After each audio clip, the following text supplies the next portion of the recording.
Very good afternoon, everyone. Hello. Hi. My name is John, and I'm your friendly moderator. Although I don't know what I'm moderating, but it's going to be a great session. The only catch is that it's only for 16 minutes. So it's compact, right? So, and we have two dynamite and dynamic speakers and presenters, Miriam, a legend, and Roy, legend wannabe.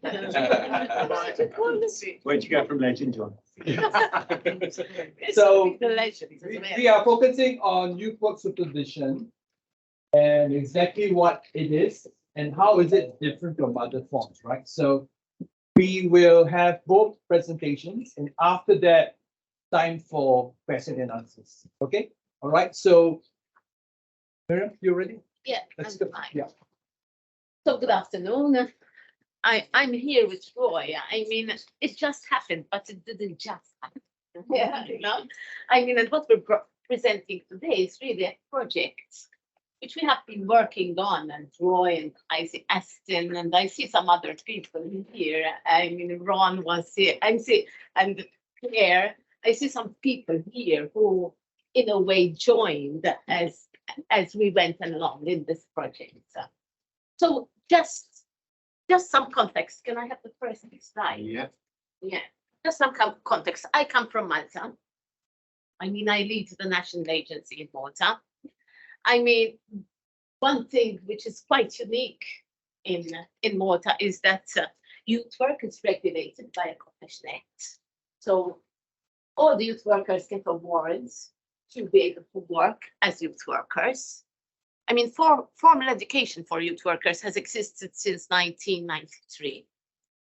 So all the youth workers have to be formally educated at the university and then work as a youth worker if they're working with states.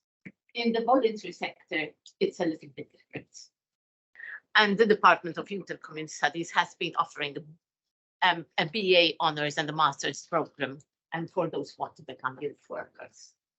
And besides that, for the last 13 years, we have set up a robust statutory structure, which is called Agencia Zaza. And at the moment, this is what I am leading. I'm leading the agency, which is called that way in Maltese. And a few years after we started, so you can go on here. And of course, part of the work of the work of the agency is really implementing government's policy. I mean, the agency also, in a way, works with advises government on policy, but then it implements government's policy. And at the moment, we have a 10-year national youth policy, and you can find all these online. And one of its strategic actions is to implement a program of reflective and supervised practice with a view to promoting and developing learning organizations and enhance youth work practice. So that is one of the measures in our national youth policy at the moment. And one of the remits of the agency is to do this. But before this, of course, I mean, we had been working on supervision for a 3-year pilot project.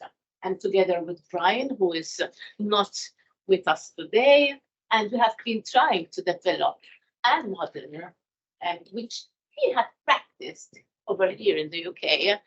But of course, now it's a bit different in Malta, with the idea as well to continue training and developing this model to take it to other countries in the world. So yeah, so this is the 3-year reflective supervision pilot project, which had got some funding for it before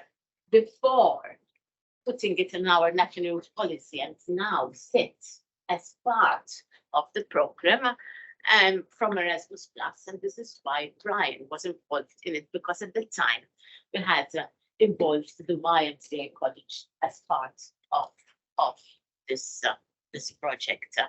Why did it come about? I mean, you can go to the next slide. Why did it come about? I come from Malta and I wanted to bring some Mediterranean atmosphere with me. So what have we got here? We've got the vines and we've got the olive tree. And today, and I said, how am I going to present supervision to the Commonwealth and using my own context? And I love wine, but the olive tree in the Mediterranean, has got something very special.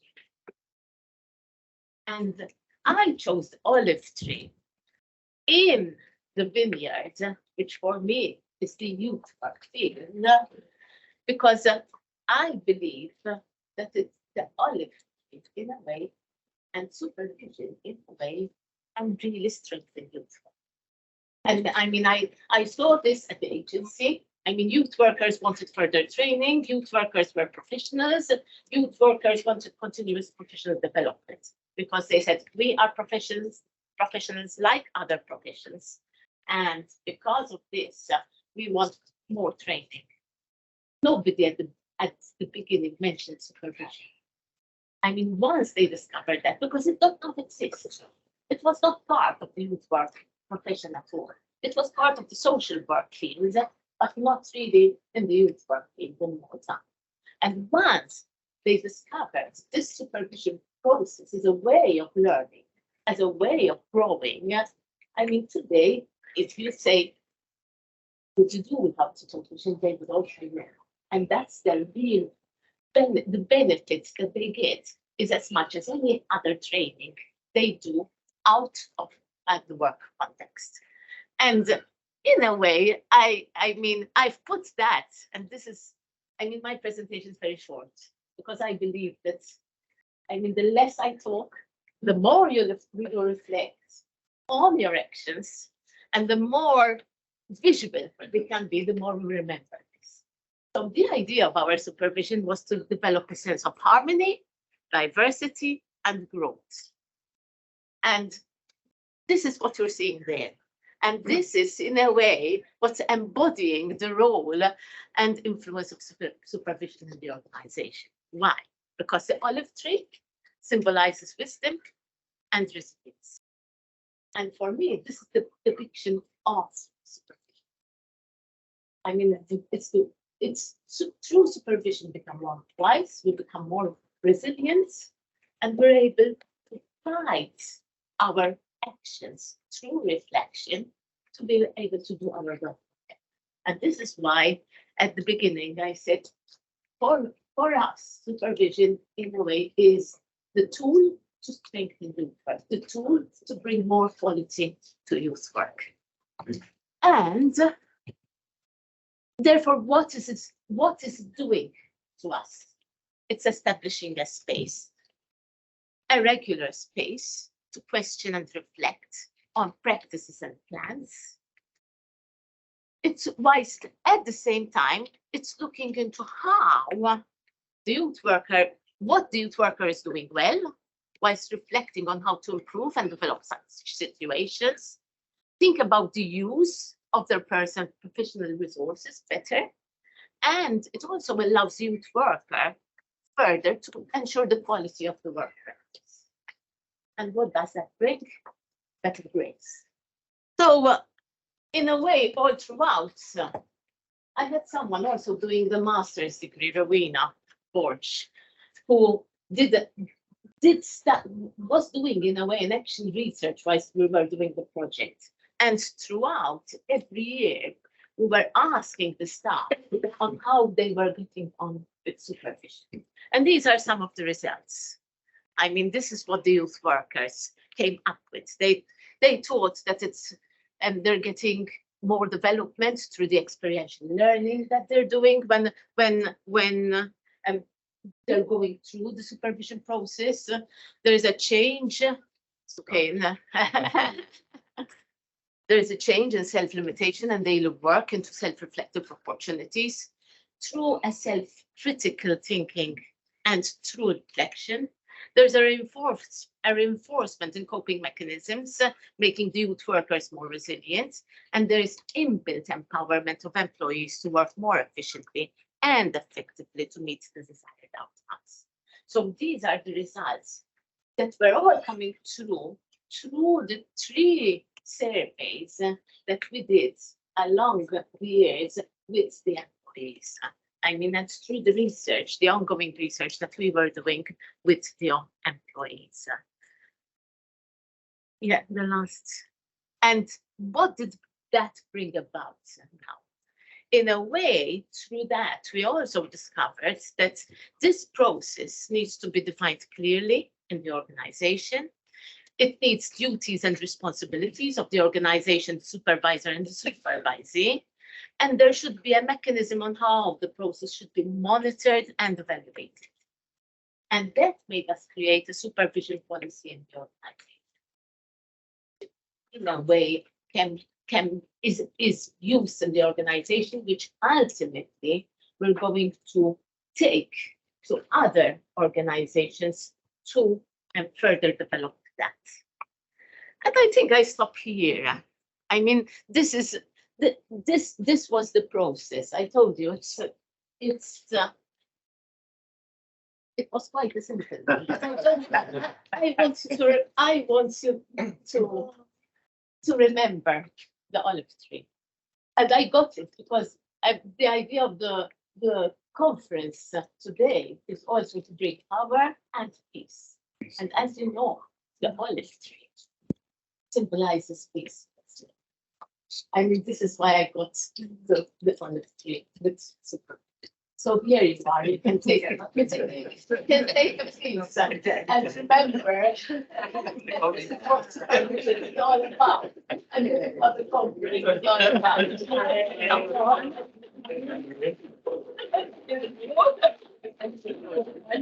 I'm sure you remember just now.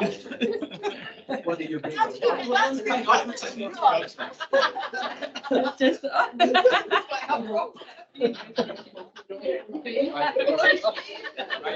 Bringing the beer. Right in your hands. I mean, why am I giving it over to Roy? I mean, following this, actually, we had a workshop in Malta to continue developing this. And some people here and Roy were here to try and see how we can develop more the supervision process. I mean, not just through a training, but in an experiential way. And here is Roy to tell you about it. Hello, thank you, Miriam. That's wonderful. Yeah, I'm going to be talking fairly briefly as well, because I think we both talked about this and we think it's really important there's a chance for a bit of discussion and also a bit of an activity that we're going to get a chance to do as well, hopefully as well, because I think, yeah, everyone can sit down for a long time, but there's only so long I know I can sit still for. So this has come about, as Miriam said, from work that developed from Malta, and there's a collection of people, and some of them are here today, who were at the conference that Miriam and Brian organised in Malta, which was a fantastic opportunity for reflection and to look at something that I think is particularly important in youth work. My role at the moment is a manager of a small youth service, one of the few local authority youth services left in the UK, which I like to say about because we're rare now. But also I'm currently working on a PhD in participation work. The relevance of that is one of the things I'm finding is that youth workers, participation workers, and the work we do is full of conflict. We're surrounded by different conflicts that people working with young people and youth workers have to navigate constantly. And I think supervision is part of a key to helping understand how we navigate those and how we work with those day-to-day conflicts, because let's face it, we haven't got a rule book to follow. And if we did, it would be too big for anyone to read. So if we just move on slightly. OK, so I put this in and Miriam's already done the summary on this, so I'm going to be very quick on it. For me, when we're talking about supervision, we're usually talking about an engagement between two professionals, usually someone who has a level of expertise in the field and someone who's working in practice, where there's room for critical reflection, to think about what's working, what's not working, how can we improve practice, for quality assurance of judgment and decision making, which I think is crucial to what we're talking about here. We're making judgments constantly about how we practice with young people, how we're working, and to be able to talk that through with someone, to be able to be questioned and to be challenged to think about that deeply is incredibly important. And a room for fostering learning and development, for us to think about ourselves, how we grow and develop. Youth work to me is about growth. Its most basic level, it's about growth and development, and it's about working with people to find something that they're interested in and working to develop on that. At its most basic, there's a lot more to it than that, and I'm not going to bore with that, but I think if we're thinking about that with the young people, we need to think about that with our workers and our workforce as well. Move on. So about supervision in the UK context, what I've experienced through my whole career, and I've talked to people who've been around a lot longer than I have, everyone sort of says, oh, supervision's really, really important. And outside of training, no one gets it. Very few people, very, very few people actually engage in non-managerial reflective supervision, even though the vast majority of trained youth workers will tell you they think it's really important. Based usually on a memory of something they did when they were studying, when they were at a university course or educated, which is very much my experience.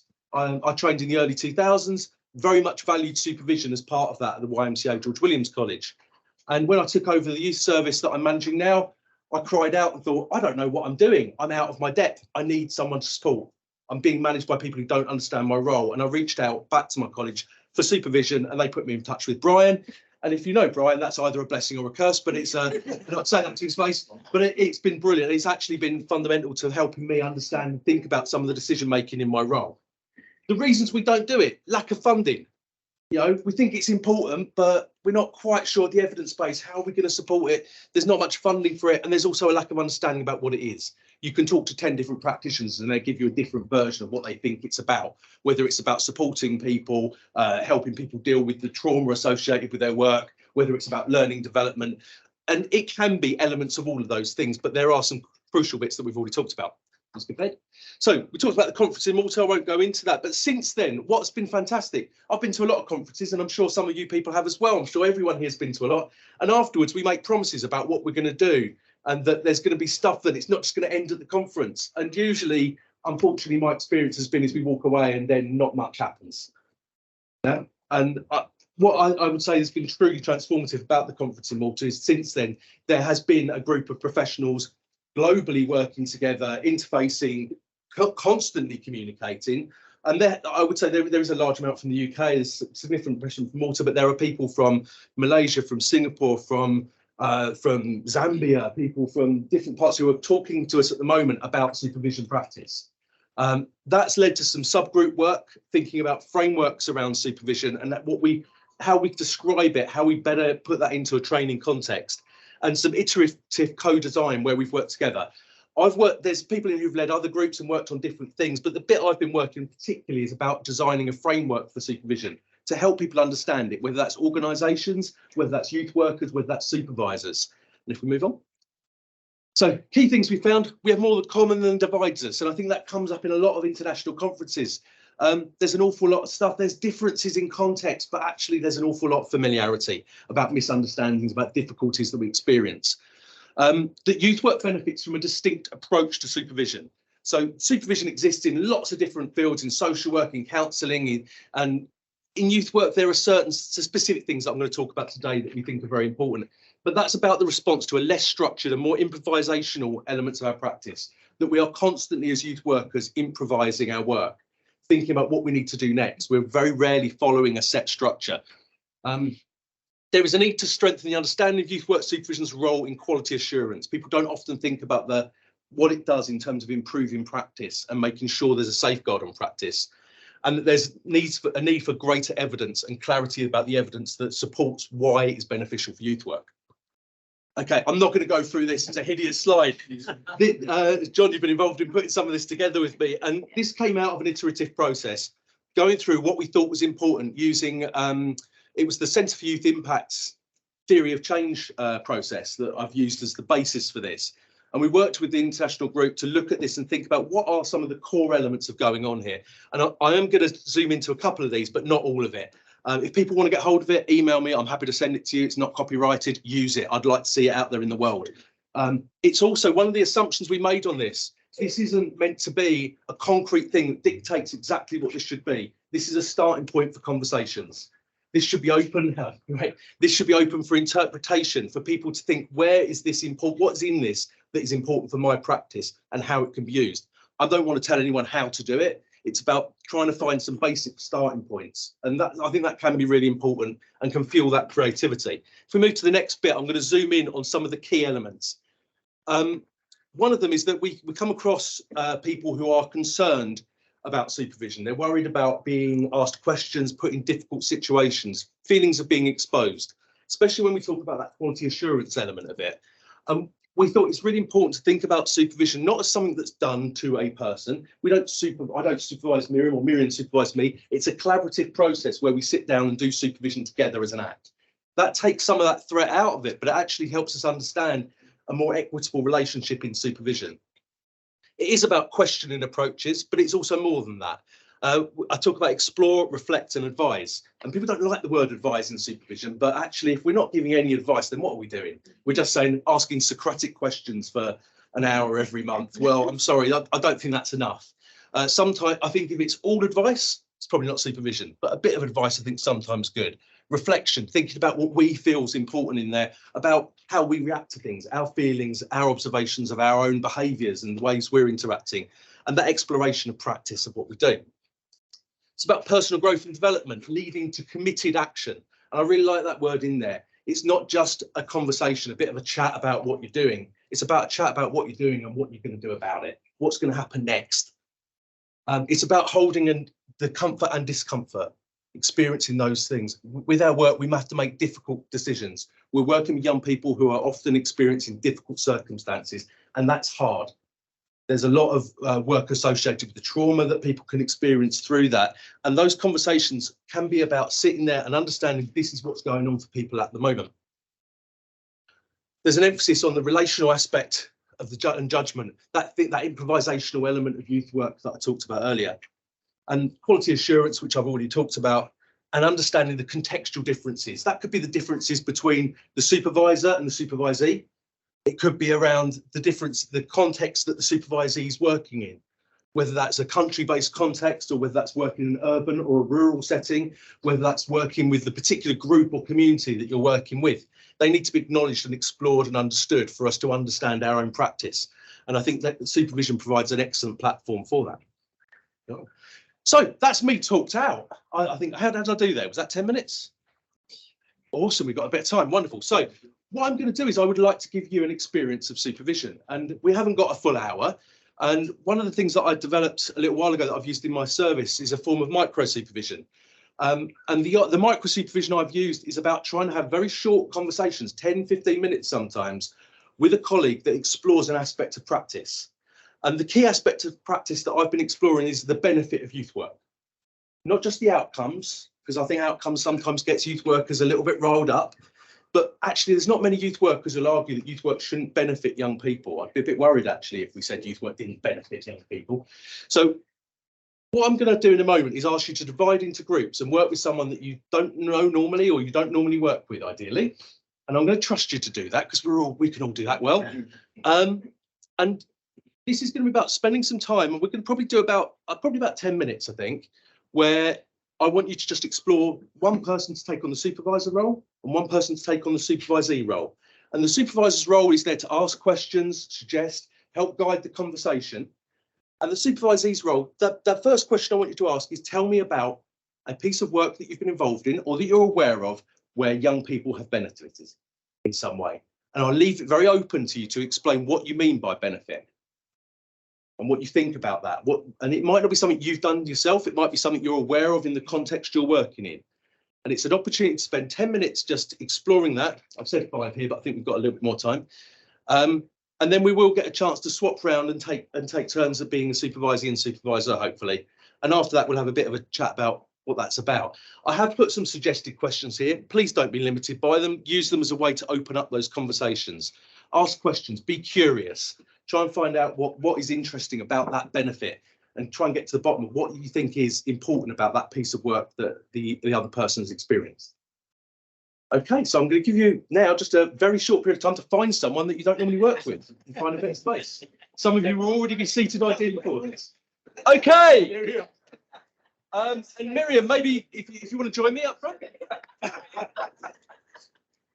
Okay, I hope that was useful. I realise it might just be an opportunity for networking and catching up, but it's more than that. To me, this is about exploring practice. And even in the small amount of time that you've done that, I'm sure you've been able to share some really interesting stories. I'd just like to move on to the next bit. And we've got about just under 20 minutes. And I don't necessarily want to answer all these questions. These are just some ideas. But also, I'd like to just invite you to have any observations from the experience you've just had and what you've just been doing, or any questions, suggestions, criticisms, ideas or thoughts that you've had from both mine and Miriam's sessions to be able to bring that out into the room. You're supposed to talk about your success. It's supposed to be invincible. It's supposed to be just like smooth waters. You have supervision. You have to talk about your mess ups, the complexity, stuff that you don't know yet. Yeah.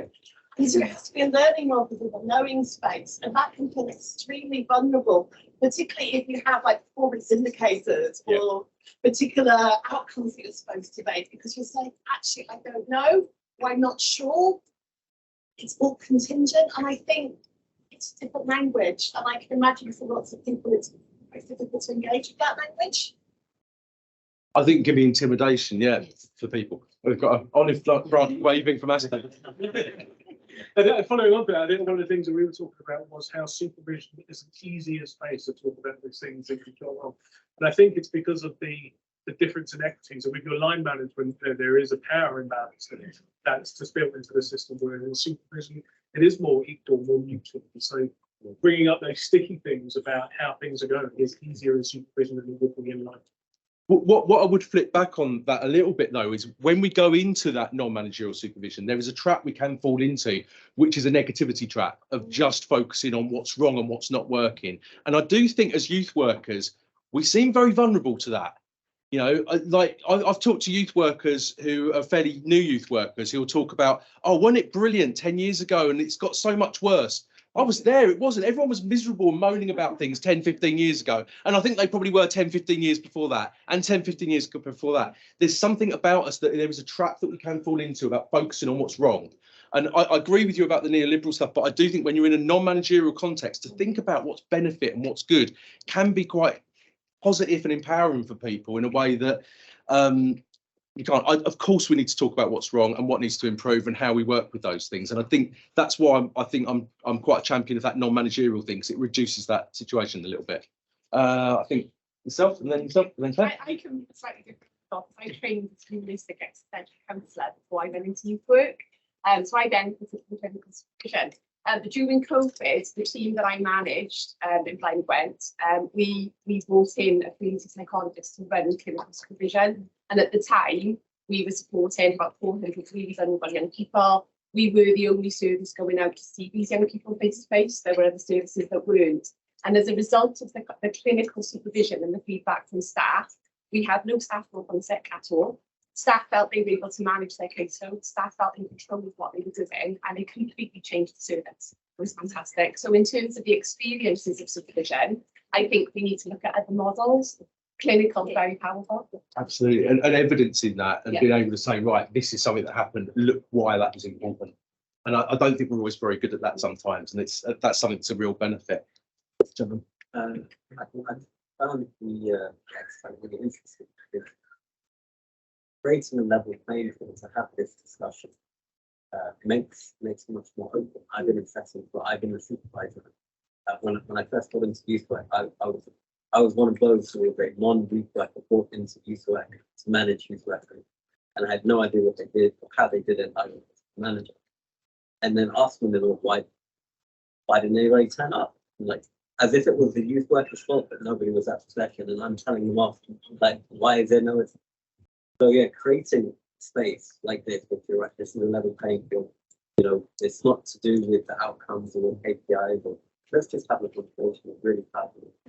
And where it's important to ask those difficult questions, and it might not be about why didn't you get anyone turn up. It's like, why didn't anyone turn up? Let's talk about that. Let's think about what's going on there.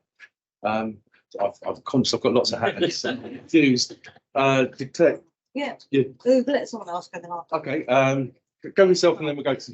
I'm just thinking about the work supervision, because it seems to be, there's something about coaching or mentoring, because supervising might, fit in exactly what you're saying, about that management targets, how you're doing, what you're not doing, Whereas sometimes when it's that peer learning with somebody who you respect, who you choose to engage with, you know, regardless, you know, you need to think, oh, I quite like the idea of what they've been talking about, I admire the work, you'll give me a bit of challenge. So there's something there about, I think, getting that, and that's different in every organisation. Some people like, and I know they're not completely interchangeable terms, but there's like something about thinking. I think probably sometimes they're used as interchangeable. Yeah. I mean, I think with coaching, supervision and mentoring, they all get used, and Yeah. half the people use them don't know what any of them mean. Essentially. And that is a bit of that's one of the reasons we did that work on that framework, because we wanted to really pin down what we were talking about. I'm not really precious about the word we use, but the framework behind it is the important thing. Big word. Yeah. So the idea is to create another framework besides the political one. But of course, So many meanings. Yeah, but sorry, Ken, supervision, split it into two words, super and vision. And then you're watching over, which is a nurturing kind of role. But there's a kind of more managerial role, which is overseeing, checking the job is getting done. And then there's the sort of higher sight thing that you're usually being supervised with somebody with not always better experience, but different experience, who offers the sounding board for thinking through things more carefully. So I think if you break up the word, you can see three elements of the practice that you've got to adopt. I mean, absolutely. and think of the olive tree. Yeah, No, you're absolutely right, Miriam. Yeah, the olive tree is in the vineyard actually to protect the vines from the wind and from all sort of the.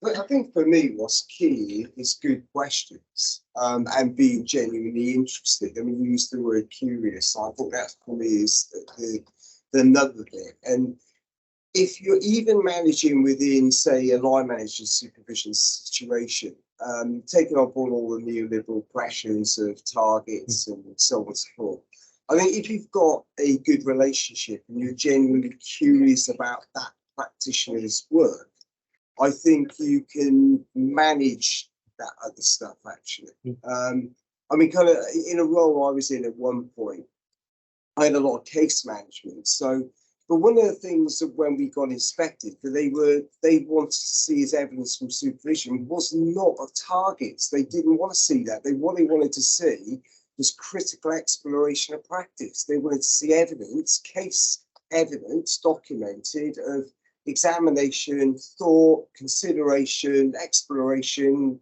ideas.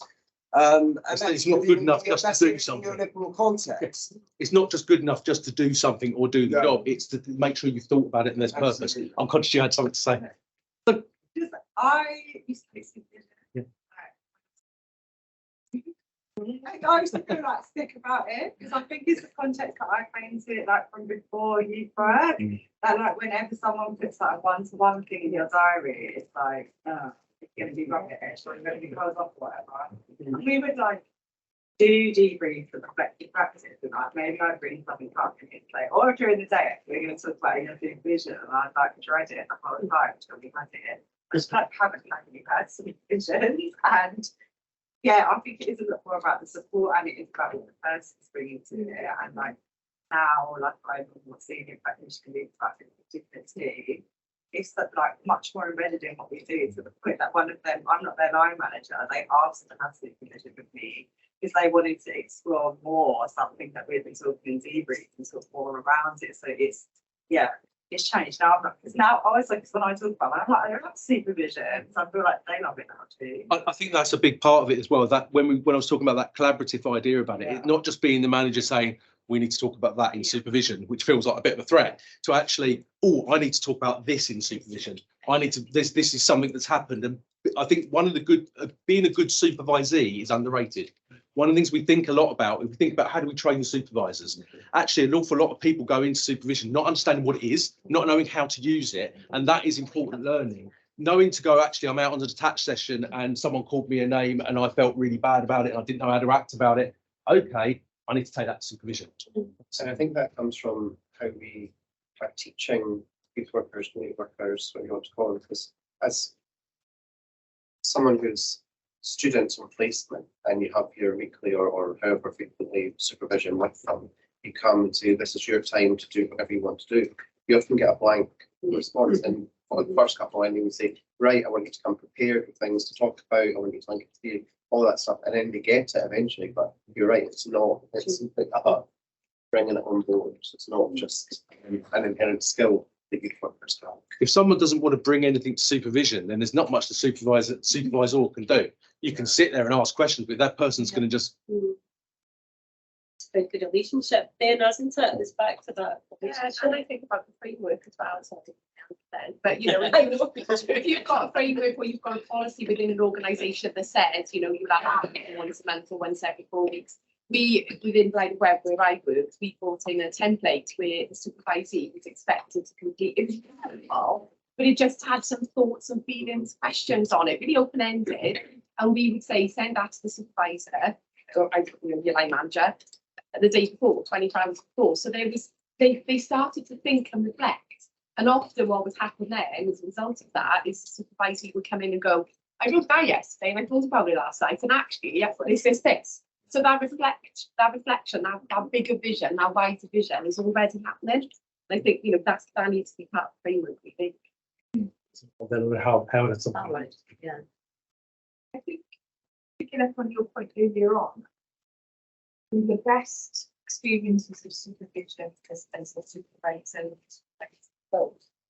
is where there's clarity about roles, responsibilities, doing this, because it helps to deconstruct some of those fears. You know, when I took over a team that never had supervision, and all of a sudden it was anticipated that it was this monitoring and this judgment thing. And then, you know, fast forward a couple of years, I was leaving and somebody said, oh, we don't need to bother with this supervision thing, you know. And we were like, what the hell? You know, what do you mean you're taking our supervision away? And I'm like, we don't think about it. So that co-construction, that shared respect and engagement, and that shared agreement process, I think is critical to establish that framework, which is challenging and liberating, but also, you know, unsettling. That's the purpose, isn't it? Celebration of this. I think it's something you said there about that monitoring and judgment, and we see that as a negative. I think part of the challenge for us is not to say it's not about that, because actually supervision is about improving judgment, and it is about those things. And actually, let's get excited about that and be proud of that. Let's turn around and say, actually, I'm a good practitioner because I really analyse my practice. I really think about what I'm doing with young people. Actually, we should be proud of that. I'm conscious there's. I think that's a general question, because I think it's moving to like group supervision, how much that gets used. And I also think there's a before and after session practice that often is becoming rather instrumentalised. I've seen lot more staff meetings becoming purely instrumentalised. So I see reflective supervision as being nestled like a Russian doll into broader group of supervision and broader ways of kind of managing supporting practice. And I think quite a lot of it's starting to go. So I think it's about reculturating or bringing that culture back. Could I just ask? I know there's a few people who want to speak, but is there anyone who hasn't spoken who's got something burning they really want to say? Now I'll hand over to whoever speaks next. Then whoever wants to speak. Well, I had three comments. I mean, one, I welcome this debate. There's one we've had today.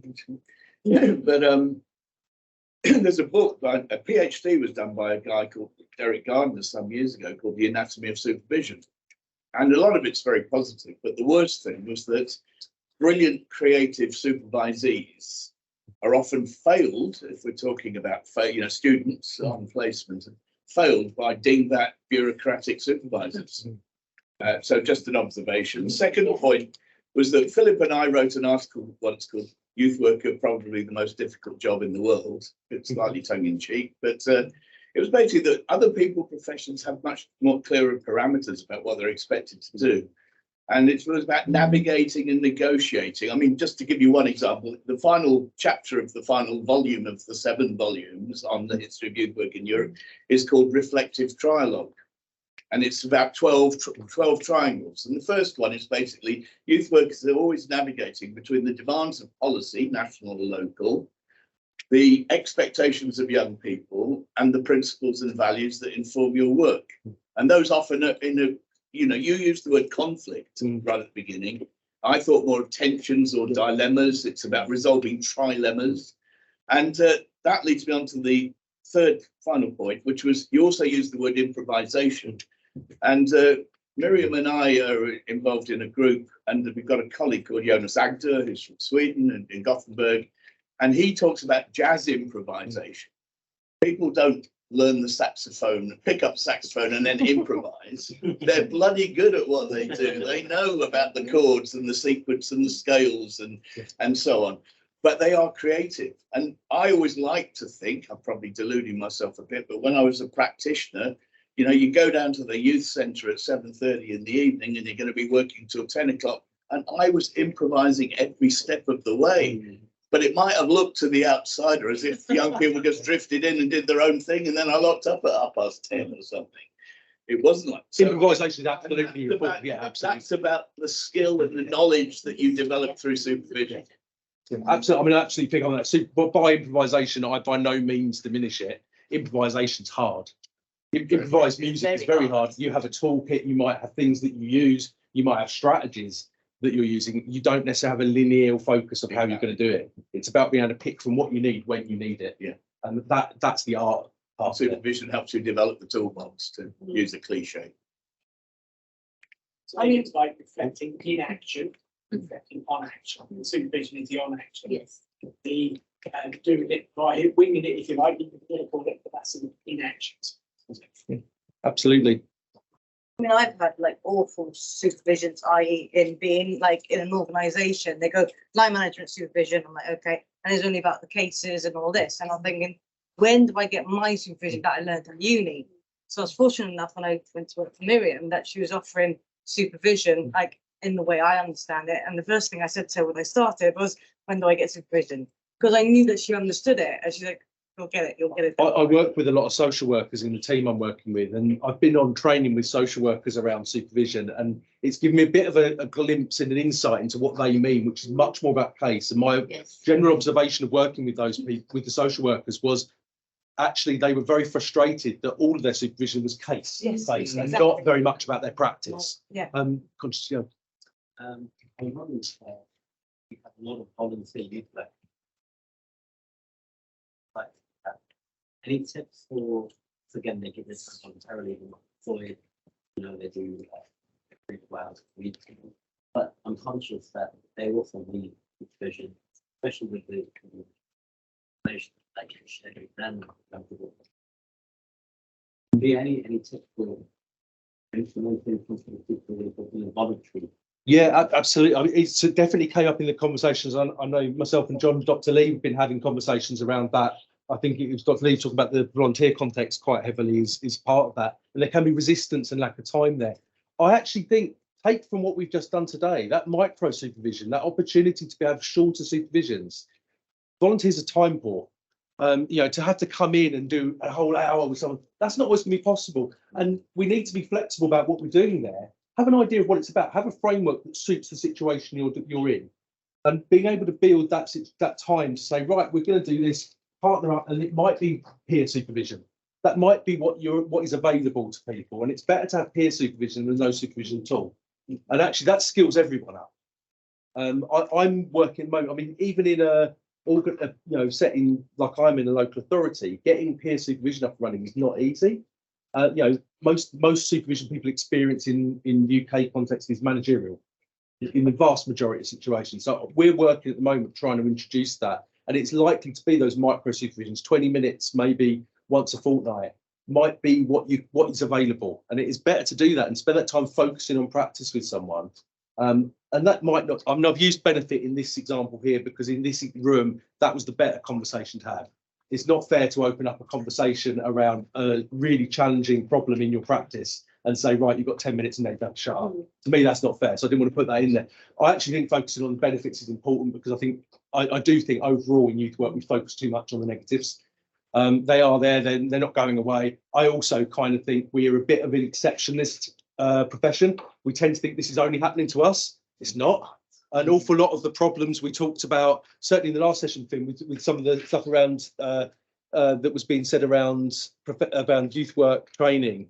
There's an awful lot of that could be applied to virtually any other profession. Teaching, nursing, policing have all got an awful lot of problems that actually, if you took youth work off the top and rubbed it out and showed it to a group of social workers, a lot of we in youth work have got this habit of saying, oh, social workers have got it made. I work with a load of social workers, they haven't. They desperately haven't, and they're very envious sometimes of what we've got as youth workers. And I think we don't own that enough. When we actually explain what we do in our practice, a lot of the social workers I work with reflect back to me and say, that sounds like proper social work. But I'll end it there. Thank you.